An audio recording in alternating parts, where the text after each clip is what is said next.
جناب محمد زبیر صاحب کراچی، السلام علیکم۔ ہم آپ کے ممنون ہیں کہ آپ نے ہماری ویب سائٹ اہلسنت.net پر یاد فرمایا، آپ کا سوال موصول ہوا، جواب حاضر۔ آپ نے سوال بڑا اہم کیا اور یہ پوچھا کہ حضرت ابراہیم علیہ السلام کے والد کا نام کیا؟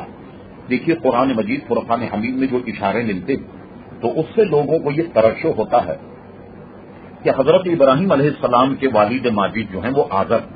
آپ کے ذہن میں یہ رہے کہ حضرت ابراہیم علیہ السلام کے والد آزر نہیں تھے، آزر تو بت خراش تھا، بت تراش تھا، اور ظاہر ہے کہ کافر تھا، ابراہیم علیہ السلام کا دشمن تھا، رشتے کے اعتبار سے وہ ابراہیم علیہ السلام کا چچا تھا۔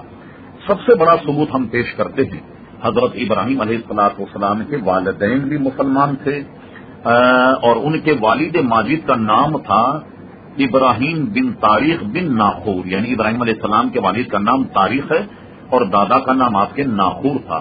حضرت عبداللہ ابن عباس نے اپنی تفسیر لکھی، تفسیر ابن عباس، تو تفسیر ابن عباس میں یہ بات موجود ہے کہ ابراہیم علیہ السلام کے والد آزر نہیں تھے، بلکہ آپ کے والد کا نام تھا تاریخ بن ناخور، یہ ان کا نام ہے۔